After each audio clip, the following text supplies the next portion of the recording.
With just 80 days until the election, lawsuits across the country are challenging state laws that decide who may vote.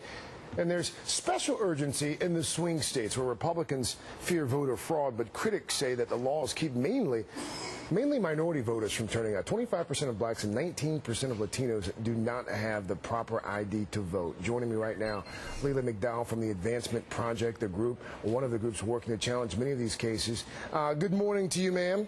Good morning. How are you? First of all, I'm great. Thanks for asking, Leila. Which states in particular are you guys working? Well, we're working in a number of states. Unfortunately, we're seeing all across the country this attempt to disenfranchise voters. And who are these voters? They're mostly veterans. They're senior citizens. As you mentioned, it's African Americans and Latinos, and it's college students. And so in some cases, like Pennsylvania, a swing state, we are filing an appeal against a photo ID law that would disenfranchise 758,000 people. In Ohio, we're fighting some early voting decisions. In Florida, we're fighting purges. But what we're seeing is that for partisan gain, these laws are being passed that literally will block people from exercising their right to vote, which is the essence of our democracy. You mentioned Pennsylvania. I know the judge there rejected a legal challenge to the state's voter ID law. Your group filed an appeal. The judge says the law is constitutional because it applies to all qualified voters. What's your argument there? Well, the problem is there are many, many voters, like senior citizens, who don't have the proper ID. The ID is very restrictive. No one's against ID. You have to use ID when you register to vote. But the problem is it is so restrictive that you find large numbers of Pennsylvania voters are not going to be able to get it.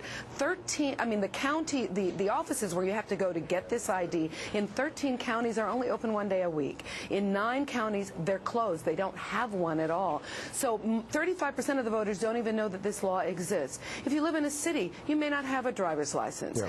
Veterans may not have a driver's license. They're elderly. They may have disabilities. So if you do not have the proper ID, you are going to be blocked from the polls. And we know that this is antithetical to the very values of equality that democracy stands for. Leila, I want to call your attention to a poll. I should say call our viewers' attention to a poll because I'm sure you're familiar with this Washington Post poll that came out this week.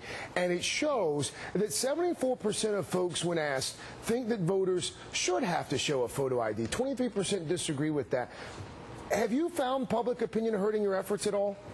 Not at all. I think when you inform people that the problem is not ID, the problem is how restrictive it is and how hard it is to get. So, for example, if you take Texas, college IDs are not accepted. Gun IDs are.